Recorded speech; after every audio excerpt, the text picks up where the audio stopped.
Shalom, perkenalkan nama saya Putri Alicia Manoe. Saya dari kelas 1C Prodi Sosiologi. Di sini saya akan membahas tugas mingguan saya yang ketujuh dari mata kuliah pengantar ilmu politik. Di sini saya akan menjelaskan buku yang ditulis oleh Jeffrey Haynes, yaitu Trump Politik dan New Nasionalisme dan Hak dan New Nasionalisme Sekuler di Amerika, atau Trump and the Politics of New Nationalism. Buku ini ditulis oleh Jeffrey Haynes, adalah Profesor Emeritus Politik di London Metropolitan University, Inggris. Bidang keahliannya adalah agama dan hubungan internasional, agama dan politik, dan hubungan internasional, agama dan politik, demokrasi dan demokratisasi, studi pembangunan dan politik komparatif dan globalisasi. Nah, dalam buku ini menganalisis dampak politik kedua aliran tersebut dalam kaitannya dengan perang budaya Amerika di dalam negeri dan benturan peradaban dalam kebijakan luar negeri Amerika Serikat. Dalam buku ini juga menunjukkan bagaimana kedua utayan tumpang tindih dan menarik perhatian satu sama lain untuk menunjukkan neo-nasionalisme multifaset yang menonjol yang secara ideologis penting bagi kepresidenan Trump.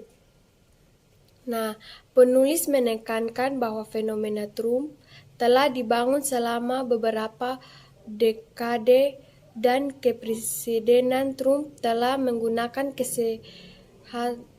keresahan politik, sosial, ekonomi, dan budaya yang signifikan dan krisis ekonomi pasca 2008 dan gejolak global terkait untuk kebijakan mode dan kemajuan yang sangat menarik baik untuk kanan Kristen dan banyak nasionalis sekuler. Nah, buku ini juga akan menarik bagi mahasiswa, peneliti, dan pembuat kebijakan yang tertarik dengan politik Amerika, sejarah politik Amerika, agama dan politik di Amerika, serta agama dan dengan fokus di Amerika Serikat. Di sini saya juga akan membahas tentang isi dari nasionalisme menjadi non-nasionalisme. Nah, di sini kepresidenan Trump dicirikan oleh polarisasi politik dan keberpihakan yang memberi makan ideologi neo-nasionalismenya.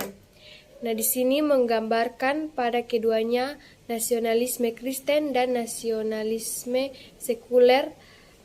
Pemerintahan Trump, neo-nasionalisme bukan hal yang sama sekali baru. Hal ini mengingatkan pada ideologi kepresidenan Ronald Reagan pada tahun 1981 sampai 1989 yang juga berkembang di bidang politik pemisahan antara konservasi dan liberal. Dalam 8 tahun kepresidenan Reagan pada tahun 1980-an terjadi selama periode perubahan sosial dan politik, baik dalam maupun di luar negeri. Di dalam negeri, dekade ini menyiksakan kebangkitan politik kanan Kristen. Nah, secara internasional, Amerika perang budaya dengan Uni Soviet memuncak pada tahun 1980-an, satu dekade yang menyiksakan runtuhnya tembok Berlin. Nah, diikuti pada tahun 1920-an. Nah, setelah itu kepresidenan Reagan, hak Kristen memonasi Partai Republik di awal tahun 2020-an. Christian Reich atau Republik Pesta berada di satu sisi perang budaya Amerika. Di sisi lain adalah liberal agama dan laris, serta banyak di komunikasi LGBTQ, hijau, dan feminis. Nah, untuk memahami perang budaya saat ini di Amerika Serikat berguna untuk melacak kebangkitan new nasionalisme di Amerika. Ini kami lakukan di bab saat ini karena kami memeriksa perang budaya Amerika Serikat secara lebih rinci di bab 2. Bab 2 ini dimulai dengan menelusuri kemunculan dan perkembangan nasionalisme, sebuah ideologi sekuler pada abad ke-19. Ini adalah saat ketika negara-negara Eropa berusaha menjadikan diri mereka hebat melalui kolonialisme. Nah, nanti nasionalisme tidak disukai, terkait era dengan hipernasionalisme di Jerman, Italia, era Mussolini, dan Jepang pada masa pemerintahan Kaisar Hirohito. Nah, bab ini menjelaskan bahwa kita dalam beberapa dekade setelah Perang Dunia Kedua, nasionalisme konfliktual kembali muncul, misalnya dalam Perang Saudara bekas Yugoslavia pada tahun 1990-an.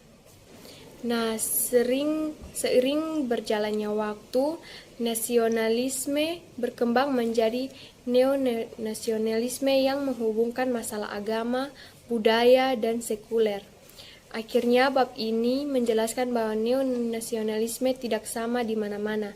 Misalnya, di era Eropa, neo-nasionalisme seringkali secara kultural daripada berfokus pada agama, karena keadaan sekularisasi yang maju di sebagian besar negara kawasan. Di sisi lain, di Amerika Serikat selama kepresidenan Trump, neo-nasionalisme didorong oleh nasionalisme Kristen dan nasionalisme Amerika Pertama. Nah, saya akan menjelaskan sedikit muncul dan berkembangnya nasionalisme. Nah, orang Eropa menciptakan masyarakat internasional pada abad ke-19 dan ke-20. Itu Haynes, Hawke, Malik, dan Pettiford pada tahun 2017.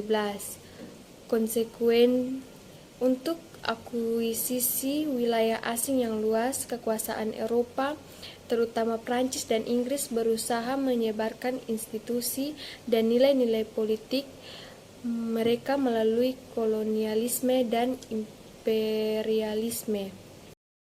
Nah, tujuan mereka menyatakan adalah untuk menyebarkan peradaban mereka dengan meruntuhkan barbarisme dan mengajar bagaimana menjadi beradab. Banyak orang Eropa percaya bahwa pembangunan masyarakat internasional seperti itu kegiatan untuk hanya sah, tetapi juga diperlukan untuk memungkinkan kekuasaan keseimbangan menyusul periode panjang gejolak nasionalis di Eropa di abad ke-18 dan ke-19. Nah, upaya ini jarang disambut oleh negara-negara berkembang di elit nasional di Afrika, Asia, dan di tempat lain setelah Perang Dunia Pertama dan khususnya setelah Perang Dunia Kedua. Nah, di sini nasionalisme sekuler dan nasionalisme agama. Proses pembangunan bangsa di negara-negara pasca kolonial berlanjut selama Perang Dingin.